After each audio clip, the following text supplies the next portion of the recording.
From Spike Chunsoft, developers of the cult Danganronpa visual novel franchise, comes a brand new intellectual property that seeks to refine the established formula of their previous works, while setting a higher standard of presentation than anything they've ever released before. Released to minimal fanfare and promotion, will those curious enough drop their cash on a brand new visual novel franchise? And be rewarded? The answer is yes, but Master Detective Archive's Raincode is not without its flaws. Fans of visual novels, mystery, and Danganronpa will find plenty to enjoy, and newcomers will find plenty here to satisfy their curiosity. In this video, I'll detail how this hard-to-categorize game excels in certain areas, but flounders in others. By the end of this review, you'll know if it's worth shelling out for. So, let's get stuck in!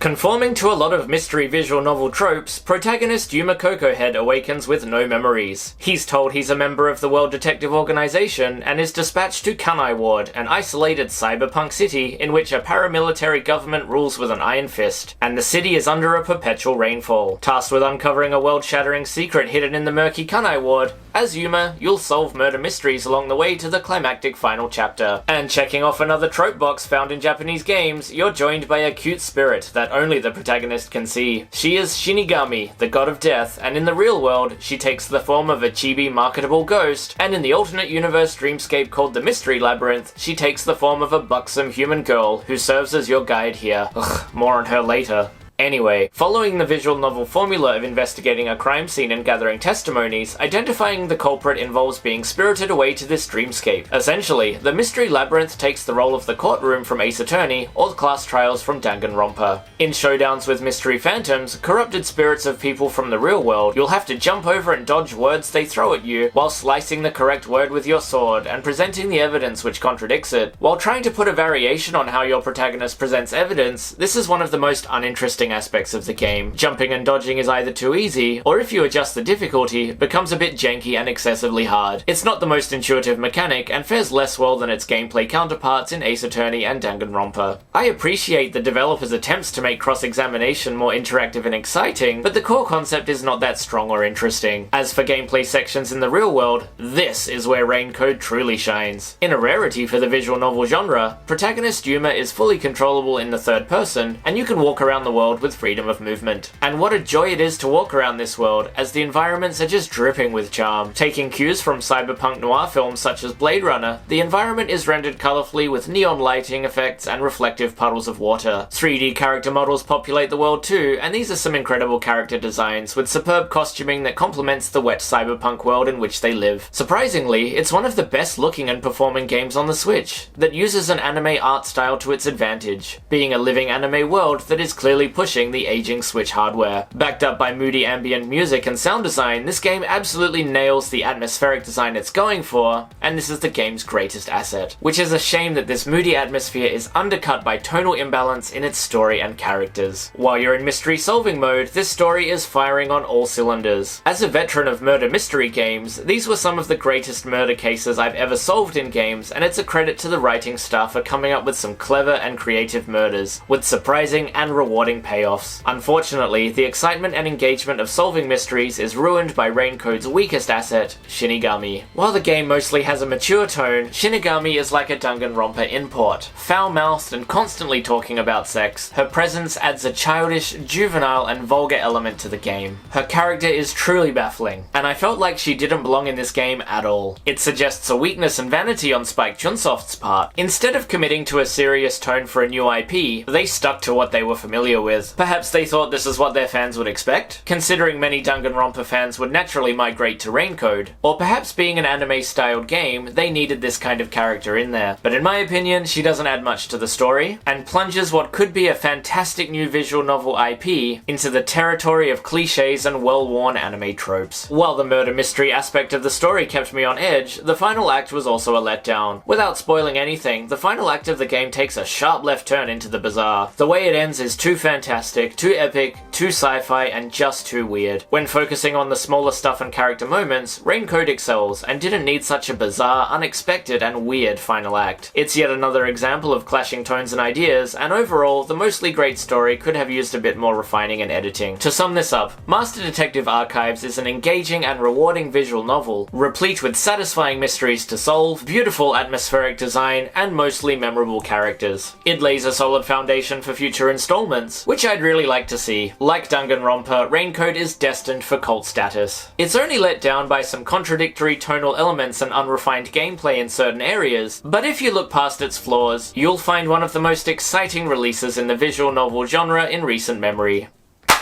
So, what did you think? Have you played Master Detective Archives Raincoat? If not, what's stopping you? As this was released at full price with minimal marketing, I don't think many people will have played it, but I think it'll be a sleeper hit once word of mouth builds, as well as once it can be found on sale. If you're still apprehensive, perhaps wait until its price gets reduced. And as for the visual novel genre, it is one of my favorite genres, and sadly not enough games are being released in this genre. It's been far too long since we've had a new Ace Attorney game, and the only visual novel mystery I can see on the horizon is Detective Pikachu Returns. While I'll still be getting that, I don't expect much from it. Anyway, thanks for watching. If you'd like to see more game reviews, please like and subscribe. Thanks again for watching, and I'll see you next time.